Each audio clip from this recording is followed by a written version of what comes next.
So believe it or not, this is what this van was originally booked in for, which was sort the rear out, make a carpeted floor, carpet line the van, and just generally, overall, improve the back of it. So what we've done here is put the front strengthener back in, because it didn't have one. And then we've got Paul to sort of fabricate the templates to make them fit. Do you want to show us how well they fit? They're snug. They're cushed there. It's like when you put literally your dressing gown on at night. Everything all clips in and clips out, so that comes out. There you go. Just everything just fits. Joe can put some stashes under there now, can't he? That's a stash spot. Don't tell anyone though. He's going to be stashing bait bolts. But the other bits we've had to do is originally when the van come in, they'd run the wiring looms, instead of running them internal into the quarter panels in here, they'd ran them straight through the boot floor and just drilled holes through the floor, so the wires had protruded over here. As you say, you can't carpet line over that, and the earth points was all mounted external as well, so we've spanned them round, nice. Ran them inside, so it's just when it gets carpeted now. It'll be a flush and like, nice, won't it? Yeah, clean and crisp. So it's going black carpet all inside. These are all going to be painted body colour with a K-brace, which is just over there on the floor next to that awful fuel cap.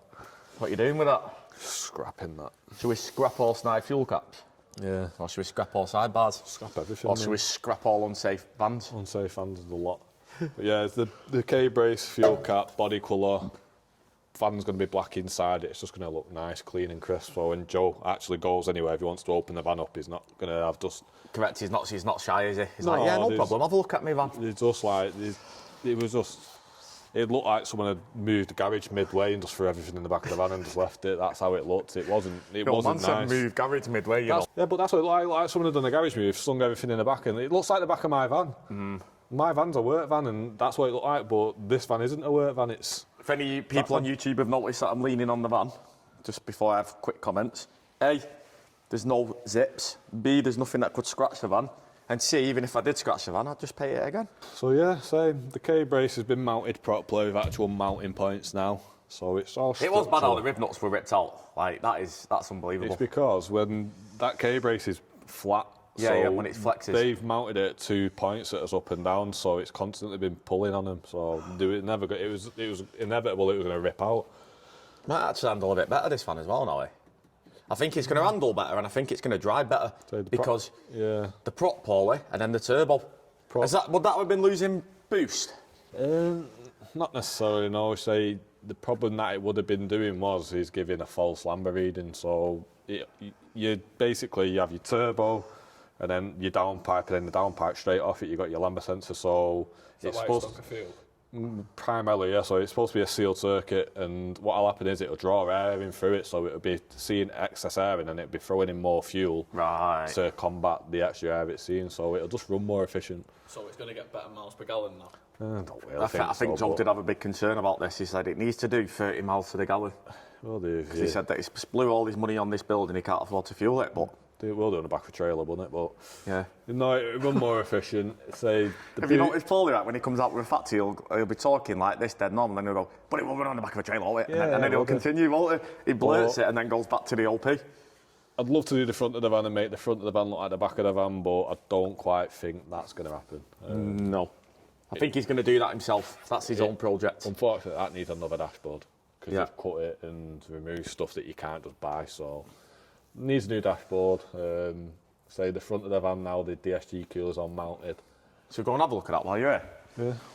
The DSG cooler, which is down there now, that's mounted. It's pulled tight to the radiator, so it's getting direct air to it. It's all mounted on brackets. Nice, that's a nice bracket. Did you get that off eBay? No, that's made in-house, that with hand tools. All the horns are now mounted behind there on brackets, they're not just on the end of the crash bar. That is so much better, don't mate, that. Yeah, so that's got a little bit of play, is that okay, yeah? Yeah, it's a bit of flex. I don't want it hard mounted because all the vibrations and stuff like that, it's just, don't want stuff hard mounted. Fair point. Simple. It's not going anywhere, is it? What else have we done? The only other thing that I've noticed is on this RPC inlet, the bolts, we might have to take them out and thread locking because they're backing off for some strange reason. So you've not undone that? No, You have undone that? Yeah, I've done it on purpose. No, B-Look come to me the other day, he went, have you done that? And I went, yeah, of course I've done all the slam panel. He went, no, the bolt's coming loose. I went, no, I've not done that. Say the turbo's clocked as well now, so the turbo actually Can you explain what that means, please, Paul? So the turbo, because this is a aftermarket turbo, external wastegate, you can turn the turbine housing so the cold side, so you can basically point it wherever you want to adapt. When the van come in, the boost pipe that runs to the front here was just banging off the chassis leg, and it's because the turbo's at the wrong position, so it was literally pulled up against the van. So I've turned it round ever so slightly, which is like clocking, like on your clock. Repositioned it, everything. Is it definitely like clocking, yeah? Yeah, clocking. No, don't do mileage though. So yeah, turbo's clocked, boost pipes on, rigid, tight, not banging off the chassis leg. Exhaust manifold, there's a stud that was loose on it. That's been tightened up, and yeah, just general trying to tidy the van up for him. There's only so much we can do. Say the main concern with the DSG cooler, people are going to say, why have you changed it? Was because the pipes, they'd cut the inner wheel arch there, and it was rubbing the pipes, or the pipe were going to fail at some point. Yeah, I've got that on video where it was chafing. Yeah, it's going to fail at some point, and also we're removing failure points, so the DSG cooler, they can leak and obviously mix DSG oil with the water and then it knackers the box up, but that is literally a direct oil cooler, so all the oil that's going through that's just going to get cold air passed through. Ah, nice, so it eradicates that issue as well. Yeah, it's kind of like... Travel insurance, isn't it? Yeah, right, yeah. Like travel insurance. The van is a race van, so everything that's built in mind is to make the van run as cool and efficient as possible. Say the intercooler, I would love to run a proper intercooler, but it's forged. Joe spent some money on it, so it can stay. It's one of them. We just adapt and overcome with that. The other cooler over here, I'd love to move that, but again, that one doesn't chafe as bad. It's just... What's that one for, Paul? It's just an external water cooler, so because it's an RS3 and the engine's so compact and tight, it runs hot. These are a hot engine, like the Golf R's. The Golf R's run at 110. Degrees all the time, but really? I'd actually say 90. Yeah, they're a hot engine, so try and get as much cooling as they can into them possibly. I say the DSG cooler strictly just for that. I think pretty much that is it for the van. It's to our best abilities. Say the carbon ceramics are on all round. New wheels are on, which in my opinion looks so much better in black. I've not actually seen it with the new wheels on. Yeah, it looks so much better. It does look better, that, doesn't it? Race car. Yeah, it does. It breaks it up again. It's mad how much different it looks with them wheels. Yeah, wheels make so much of a difference. You say calipers are on. Need to do the coding for the ceramics so they work properly. Do you know how to do that, yeah? Yeah, change long coding, ABS. We'll speak to our mate, won't we, Mr. Billman? Because obviously Tom's done that of his car. And I think Joe's going to sort out the back wheels himself with the positioning, the vert line kit, but I think realistically, we could take them rear trailing arms to an engineer and have them proper CNC cut out and just put a bit more length in them. This is what I like about Paul, he's always thinking out the box. Yeah, so you can buy the vert line kit. I think Joel said it was 5k. Yeah, it's a lot of money. Like that, but I think realistically, the wheels side to side are perfect. It's just in the arch, they're too far back. So I think if we literally took the trailing arms off, took it to a lab. While we're on the subject of that, can you just show us what you mean, please? Because a lot of viewers at home won't know what you're on about. So, anybody that knows caddies, when you lower them, you've got a centralisation kit, which basically pulls this wheel centre to the arch. So the back of that wheel there, you can literally probably fit 3.5 fingers in. If you come to the back, that's where the bump was, it's 2. So what Joel's had to look into is the vert line kit to pull that wheel forward, because he can't run 20s, I believe, on the van because of the position of the wheel. So if that were pulled forward, A, it'd be more central, B, you could obviously run bigger wheels and stuff like that. And if you look at the van side on you, it's just dead noticeable. So one thing I'll say about this van now, it's looking sick, innit? Even the wheels and the new calipers, you just change it again. It's just a little bit to say that let the van down. It's just when someone's built this van, it's as if the concept were great, like, yeah, building RS3 as a van, but then as they've got into the job and they've delved into it, it's a bit off more they can chew. Like they've thought, bloody hell, what we're doing here. And it's just been, instead of doing the job with a bit of heart, they've gone, do that. It'll pass. It's just not, say, we've removed everything that we can do without basically taking the van apart. Or reshelling it. In a realistic world, I'd love to reshell the van, but he's there now, innit? So we just work with what he's got. If Joel's happy with the van as it is and he can batter around in it, we're happy for him. It's just sad to see people out there that have charged for the van and they've just basically gone like that. Also, one thing as well that I will say is we will not be naming anyone who's worked on this van, as we're not in the industry to slag others off. If you do know this van, you do know the build, it is public knowledge, but ultimately, from a company point of view, we will not be naming anybody or saying anything about who it may or may not be. The only one thing I will say is it's very, very hard to name a person for this van anyway, because there's been that many different tradesmen, let's say, work on this vehicle. So I believe that one company put the name to it, but it was like an umbrella. So there was Man A, Man B, Man C, Man D, Man E, and all different companies, which again is cool, but the difference is with that is now the company who initially orchestrated this build, let's say, they're having all headaches because we're finding faults and Joel's found faults, but they're just passing the buck. Whereas at TMG, because we do everything ourselves and we control the build start till finish, we never have them problems. Everyone's on the TMG payroll. Well, that's like, you do get problems, but you're minimising who's caused the problem. So it's literally the body shop, me, and that's pretty much it. Yeah, or Steve, who's got the stitch wrong in the seat. Yeah, Steve and stuff like that. But Talking of seats, are you going to do my Maybach seats for me, please, shortly? I've got a video in Chinese that you can follow. Yeah. Hi, Steve. Hi mate, you okay? Yeah, please can I have an update on the Volkswagen Caddy? Yeah, it's pretty much carpeted now. It's got a few bits, the floor's made. It's probably the hardest bit.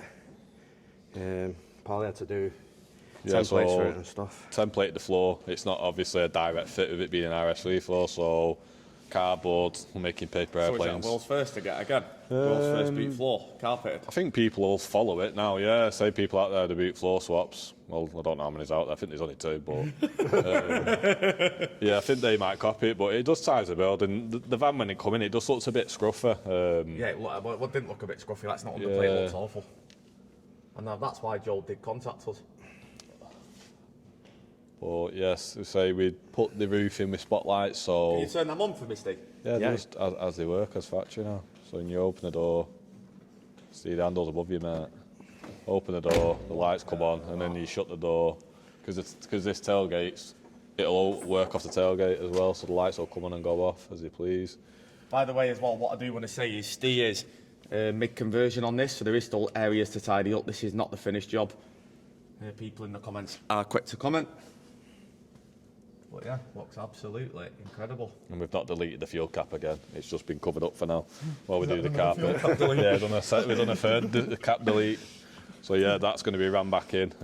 But yeah, I think the finished article's going to be good. But yeah, the only downfall to this van now is the front, the dashboard. I'd love to get involved with it, but I don't know if Joe's going to do that himself or whatnot. But yeah, that's the only thing now. The bits of stuff that doesn't fit right, the clocks, this, that, the other. It just needs finishing off at the front now. I will speak to Joel about it. To be honest with you, I think Joel is kind of like, just crack on, Anton. Do you know what I mean? It'd be nice if when he goes in his van now, if he ever takes it to shows and stuff like that. I think... Looks very presentable in the back. Yeah, he won't be hesitant to open the tailgate and go look into there. Beforehand, it literally was just a mess in the nicest possible way. It was just a mess. You moved all the wires as well. Yeah, so obviously the wires originally, they was all ran into the van. Let me just get this, turn my torch on. Turn your torch on. So the earth points was here, external, the wires have ran through the floor. So you could have carpeted over him, yeah, fair enough, but they would have just looked a mess. So it's just nice, flush finish now, so everything's hidden. Proper job. And just presentable. It's no means a show van, but we want it to look nice on the eye, so... Yeah, do that, finish it off. The back will be 100% done. The fuel, we've deleted that second fuel cap inside. It has got a bung in it for now because they've drilled straight through the fuel filter sender. So if Joe wants to buy another sender and just plop it in, that's job done. It can just be sealed back up, and yeah, finally, like see light at the end of the tunnel. Nice. Well, thank you, sirs. Remaining items of Joel's Caddy now, heading for paint. So custom made fuel cap, that's going to go body colour. Caddy Life dash trims, inserts off the wing back. We was never actually going to do the wing backs, but we are going to now. We've stripped the full seats down as we do anyway when we reupholster them. But we're going to do them in the colour to match the van. So for anyone who's never ever seen a wing back stripped, this is exactly what it looks like. What is that material? That is fiberglass. Is it actually? Yeah.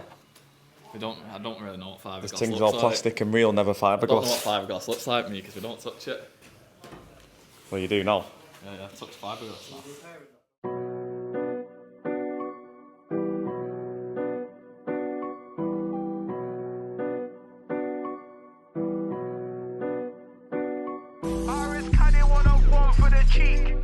you ain't talking big though, we don't need to speak. 100 on the M-way, it's looking kinda peak. When you talk about TMG, they got a big fleet. RS Caddy, 1 of 1 for the cheek. If you ain't talking big though, we don't need to speak. 100 on the M-way, it's looking kinda peak. When you talk about TMG, they got a big fleet. Why them haters trying to pre?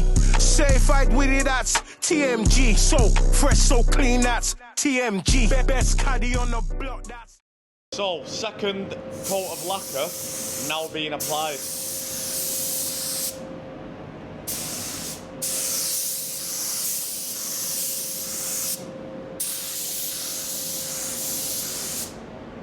These parts are particularly awkward to paint.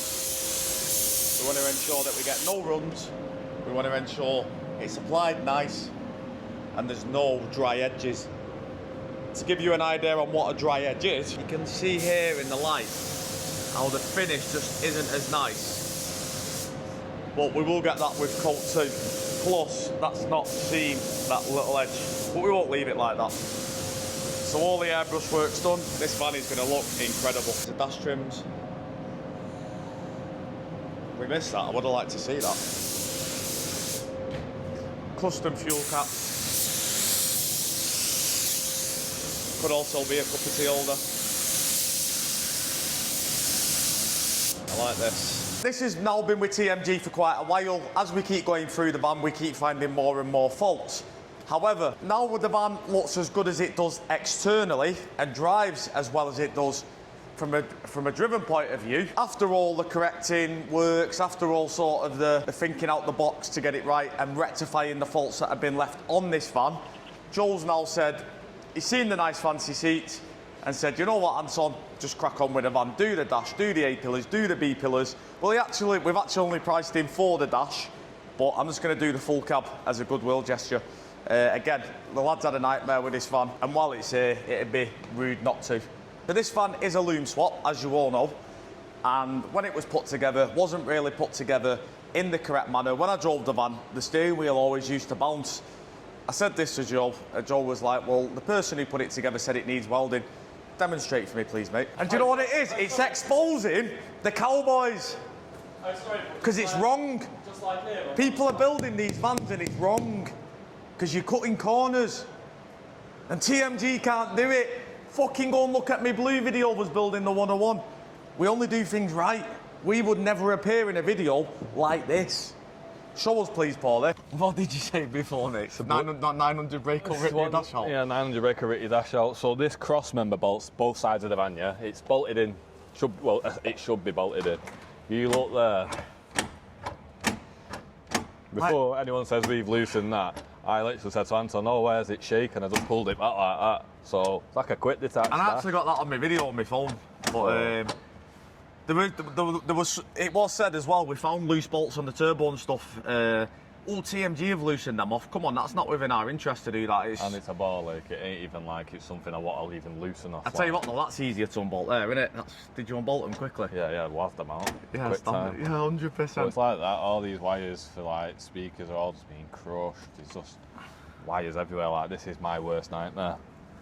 Like, if you wake me up in night when I'm like having a fit in my sleep, this is what I'm thinking of. The wheel always used to jump about. I'm like, Joel, this ain't right, this, mate. The actual bracket that holds the steering wheel, if you look at that there, it's like a piece of, I don't even know what that is. Milky Bar. No, it's What, like, so it's like tinfoil in it. Wow. Yeah. So not only is it forwards and outwards. That's not even down. The brakes? No, so Bro, when I'm driving this van, right? that's with the rake down, yeah. and I'm then dancing with the wheel. I'm thinking, what's going on? You can manipulate the steering wheel so wherever you want, like. Yeah. If you're a short man, like, you can pull it down on the bracket, it's that skinny. But yeah, so what the next step is now, rectify these faults again, and we're gonna take all this out, the full cab, and we're gonna do it in we're gonna do it in black Alcantara, a luminous yellow stitching to match the seats, and it's gonna be very, very, very pretty. Leaving the wheel like the wheel's foot. Yeah, it's cherry on the cake, isn't it? That's what it is. Yeah, that's exactly what it'll be. We'll pull it back into the workshop when it's finally done. We did take it to the meet, and during that meet, somebody actually chipped the door. If you check my other videos, we attended our first ever Caddy meet. This come on a trailer in order to prevent stone chips or anything else, but somehow someone did manage to chip the door. So, not really very nice. I didn't even notice it. shown Joel the journey of the van. It literally got loaded onto my trailer, parked up, no one's touched the van, but somehow that's happened. You know what's really So that'll be a repaint. You know what's really funny? On every single one of Joel's posts, like, people keep going, just seen this van in such and such a place. The van has not left CMG since the show. At Manor Park or something. Yeah, I yeah. seen this van at Manor. That's in Gloss at that. Yeah, it's not moved. Yeah, with a trailer. So the full lot. Just to show everyone in Manor Park. But yeah, so Joel, nobody's been driving it. Well, he's got a tracker in it, so all he has to do is check the tracker. Oh, yeah. Because he always says to me, when I've took it out in the past, Anton, you're doing 67 miles an hour, try and get 70 miles an hour. Because he told me to beat his own record. But yeah, I'd say the dash is probably the worst part. It's been mauled, it looks like an XL Bully's had a go on it. This was always my ick, this as well, Paulie. Have you got all the bits that fit in here? Because what we need to try and do is trim it out. You're getting your jigsaw, mate, yeah? Yeah, 100-piece jigsaw special, mate. Look at this. And this is what would be behind the dash. It looks like it's been put What on the your hell? barbecue at home. Oh my So God. I think that's why that screen worked when it come in and it stopped working. But Right. that to me looks like it's had some form You of know heat what? on It did that. stop working. Let me send Joel a video of that. What we've got to do now is get this to fit in here, looking very, very clean. So the top part's nice, because that's the original Caddy fascia. There's a bit of damage to it there. No, it's not, sorry. But I'm not into this. Paul, did this have a plastic surround that? Yeah, Or is that but how it was? I want to try and recess it in, but it's just... So Paul has got the lovely task now of getting all this to fit. But the benefit of us covering this is we can run our Alcantara straight into there, so it will look nice and finished. It's crazy how like these parts kind of do fit, but don't fit in it really. Yeah, if you squint, it's mint, as DT says. Yeah. But that'd be nice to try and get flush Paul, you know, with that, or even just a little lip. Kind of works, doesn't it? So yeah, that's your task. But I think the biggest task for you is going to be the cluster. Have you got the cluster?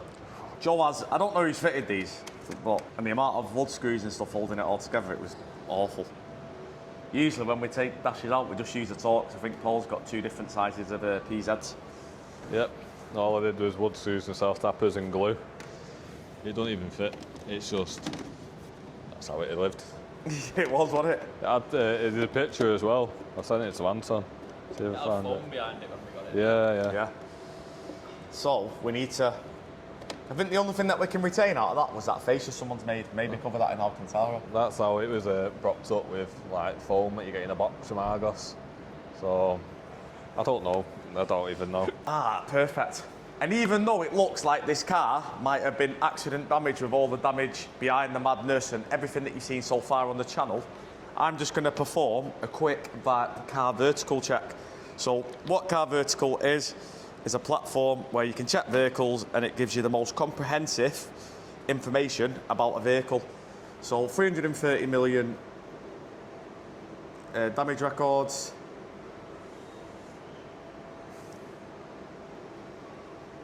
It'll tell you now it runs for every country.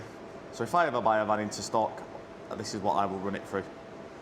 So national registries, it's checking all different channels.